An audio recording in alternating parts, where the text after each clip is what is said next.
କିଣିବାକୁ ପାଖରେ ପଇସାଟିଏ ବି ନାହିଁ। ଆପଣ ମାନେ ମତେ ଦୟା କରନ୍ତୁ, ତାକୁ ନେଇକିରି ମଶାଣିରେ ପଡିବି। ବାବୁ ମାନେ କେତେ କଣ ଖାଇ ଯାଉଛ, କେତେ କଣ ପିଇ ଯାଉଛ, ଦିନ ଦରିଦ୍ରକୁ ଟିକେ ଦୟା କର। ମୋ ବାପାକୁ ନେଇକିରି ମୁଁ ପଡିବି, ଟଙ୍କାଟିଏ ମୋ ପାଖରେ ନାହିଁ। ଏ ମା ମାନେ ତମ ବାବୁ ମାନଙ୍କର ଆୟୁଷ ଆଉ 40 ବର୍ଷ ବଢିଯିବ, 120 ବର୍ଷ ବଞ୍ଚିବେ। ମତେ ଦୟା କର, ଏ ଦିନ ଦରିଦ୍ରକୁ କେହି ଶୁଣୁନାହାନ୍ତି। ବାପା ଲୋ, କି ପାପ କଲୁ କେଜାଣି, ତତେ କେମିତି ନେଇକିରି ପଡିବି।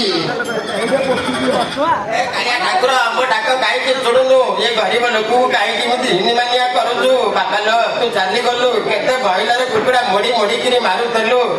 ସେ ପାପ କଲୁ ବୋଲିକିରି ପାଡ଼ିକିରି ମଲୁ। ବାପା ଲୋ, ମୋର କିଏ ସାହାଯ୍ୟ ଅଛି କହିଲୁ? ତତେ କେମିତି ନେଇକିରି ମୁଁ ଶୀତ ଦିନରେ ପଡିବି ଲୋ ବାପା? ମଶାଣିରେ ମଦ ମାଗୁଛନ୍ତି ପିଇବାକୁ ଲୋ ବାପା। ତାଙ୍କୁ ଟିକେ ମାଲ ନଦେଲେ ସେ ପଡିବେନି ଲୋ ବାପା। ବାପା ଲୋ, ତୁ ଚାଲିଗଲୁ ଲୋ ବାପା। ମୋ ବାପା ଚାଲିଗଲା, ମୋର କିଏ ସାହାଯ୍ୟ ଯାଆନ୍ତି ଲୋ ମୋ ବାପା। ଆଉ ପାଡ଼ିବୁ ନା କଣ? ମରିଗଲା ପରେ ପାଡ଼ିବୁ କି? ନା, ପାଡ଼ିନି। ବାପା ଲୋ, ଚାଲିଗଲୁ, ମତେ କିଏ ବୁଝାତ ମୋ ବାପା। କେମିତି ମଶାଣିରେ ପଡିବି ମୋ ବାପା? କିଏ ମୋର ଆଉ ସାହାଯ୍ୟ ସାହାଯ୍ୟ ମୋ ବାପା। ଦେଖିକିରି କଣ କିଛି ଜାଣିପାରୁ ତ? କିଛି ଟଙ୍କା ଦେଲ ମା, ତୋର ଭଗବାନ ମଙ୍ଗଳ କରିବି ଲୋ ମା। ଦେଲ ମା, ମୋ ମା କଣ ଦେଲାଣି ଦେଖି, କେତେ ଟଙ୍କା ଦେଇଛି କେଜାଣି। ମା, ଏ 10 ଟଙ୍କାରେ କଣ ହବ? ମୋ ବାପାର ମୁଣ୍ଡ ବାଳ ତ ପଡିବନି ମା।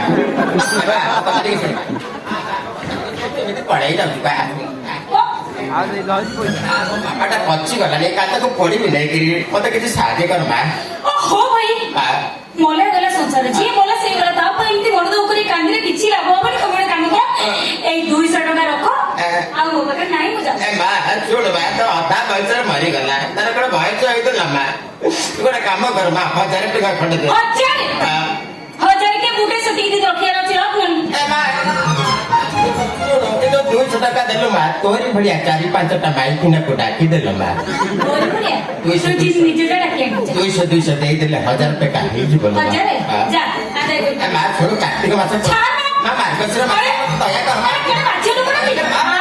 କଥା ଟିକେ ଶୁଣୁ ମା।